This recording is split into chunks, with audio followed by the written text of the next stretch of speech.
Assalamualaikum warahmatullahi wabarakatuh, sahabat Islam semuanya. Nabi Muhammad SAW adalah Nabi akhir zaman. Berdasarkan hadis yang diriwayatkan oleh Abu Hurairah radhiyallahu an, wafatnya Umar bin Khattab adalah saat gerbang fitnah akhir zaman dimulai. Sejak terbunuhnya Sayyidina Umar, kemudian terjadi bermacam fitnah dan pembunuhan antara sesama umat Islam dan antara umat Islam dengan kaum kufar. Berdasarkan sejumlah hadis Rasulullah SAW, ada beberapa nama yang akan menjadi tokoh atau kelompok yang akan muncul di akhir zaman.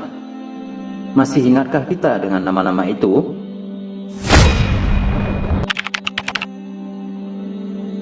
Bani Kantura memiliki ciri nyaris sama dengan Ya'juj Ma'juj, namun bedanya sebutan Bani Kantura lebih spesifik karena mereka berasal dari satu silsilah dari keturunan Abu Tur alias Yafis bin Nuh alaihissalam. Tur sendiri adalah ras terbesar di dunia yang mencakup seluruh bangsa di dunia selain keturunan Sam, Semitik, dan Ham, Negroid. Dr. Salah Abdul Fattah Al-Khalidi secara spesifik menyebutkan Bani Kantura adalah keturunan Tur berkulit kuning, yaitu orang Cina, Mongol, Manchuria, Korea, dan Jepang. Di akhir zaman, kaum muslimin akan berperang dengan Bani Kantura.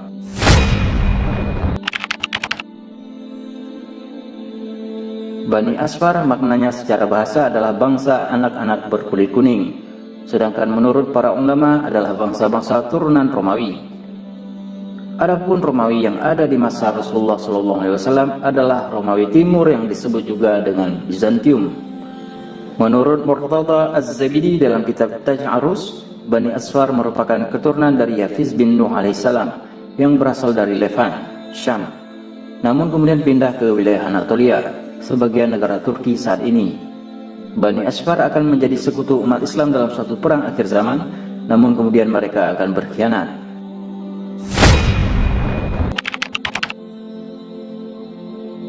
Imam Nawawi rahimahullah dalam syarahnya menyebutkan Bani Ishaq adalah keturunan dari Ais bin Ishaq alaihissalam yang merupakan penduduk Khurasan. Bani Ishaq ini merupakan sekelompok mukminin yang akan setia mendampingi Imam Mahdi dalam setiap penaklukan di akhir zaman, khususnya penaklukan Konstantinopel atau Istanbul yang dilakukan tanpa peperangan melainkan dengan perkik takbir.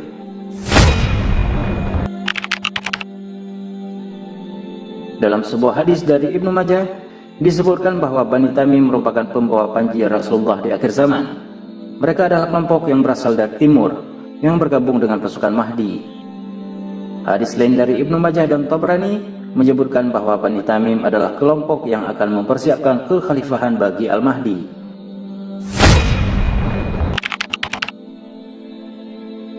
Semua ulama sepakat bahwa yang disebut dalam Al-Quran sebagai Ar-Rum adalah bangsa Romawi, kekristenan. Namun kemudian di akhir zaman pandangan ini terpecah menjadi dua. Satu pihak menganggap Ar-Rum adalah bangsa Eropa Barat, Katolik dengan pusatnya di Roma atau Vatikan. Sementara pihak lain menganggap Ar-Rum adalah bangsa Eropa Timur, Kristen Ortodoks yang kini berpusat di Rusia. Sebagai informasi, bangsa Romawi yang terlibat interaksi langsung dengan Rasulullah SAW adalah Romawi Timur yang berpusat di Konstantinopel, Istanbul.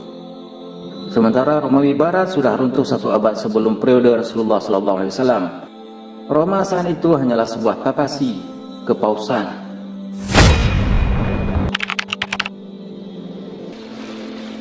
Bangsa Arab terdiri dari dua macam, yaitu Qahtani, Arab gelap, dan Adnani, Arab putih. Setelah mangkatnya Imam Mahdi, umat Islam akan dipimpin oleh seorang pemuda Qahtani. Nama Qahtani merujuk pada orang Arab keturunan Ya'rub bin Jasbub bin Qahtan. Mereka ini adalah suku-suku berkulit warna gelap dan berasal dari wilayah selatan semenanjung Arabia, terutama dari Yaman dan Asir, sekarang bagian dari Arab Saudi. Zu Aswaqatain adalah orang yang akan menghancurkan Ka'bah di akhir zaman. Abdullah bin Amr bin Al-As pernah mendengar Nabi berkata bahwa Ka'bah akan dirusak oleh seorang yang berbadan kecil, botak, dan bengkok kakinya. Ia menghantam Ka'bah dengan sekop dan linggis. Sebelum kedatangan Imam Mahdi, di negeri Syam akan muncul sosok yang disebut-sebut bernama As-Sufyani, sesosok figur yang teramat kejam yang tergambar dari hadis-hadis Rasulullah SAW. Dia digambarkan gemar membunuh, memperkosa wanita, dan merampas harta rakyat jelata. Namun hadis tentang As-Sufyan ini tak ada yang derajatnya sahih.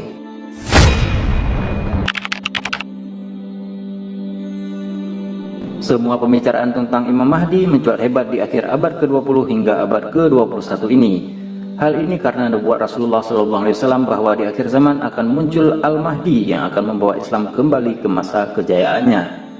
Dalam pandangan Syekh Syafiur Rahman Al-Mubarakfuri, berdasarkan hadis yang diriwayatkan oleh At-Tirmizi dari Abdullah bin Mas'ud radhiyallahu an, terdapat 3 ciri Imam Mahdi. Ciri tersebut yaitu merupakan keturunan Rasulullah SAW, menguasai bangsa Arab atau dunia Islam, serta memiliki nama seperti Rasulullah, yaitu Muhammad bin Abdullah. Sudah jelas Ya'juj Ma'juj merupakan manusia seperti kita. Dalam sebuah hadis disebutkan Ya'juj Ma'juj merupakan keturunan Nabi Nuh alaihissalam. Jadi Ya'juj Ma'juj, Gog and Magog bukanlah makhluk gigantik atau monster seperti dalam cerita rakyat Anglo-Saxon. Ya'juj Ma'juj merupakan bangsa perusak yang akan kembali muncul di akhir zaman setelah sebelumnya dikurung oleh tembok yang dibuat oleh Raja Zulkarnain.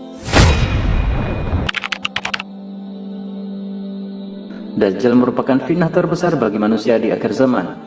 Mayoritas ulama berpendapat Al-Masih Dajjal adalah sosok manusia, sementara fitnah Dajjal adalah ujian terbesar manusia menyangkut akidah dan syariah. Dajjal adalah penipu, tapi tipuan Dajjal secara lembut merasuki kebenaran, sehingga manusia tanpa sadar tak bisa membedakan mana yang hak, mana yang batil. Demikianlah nama-nama misterius di akhir zaman yang sosoknya masih menjadi perbincangan hangat di tengah-tengah kaum muslimin. Wallahu a'lam bishawab.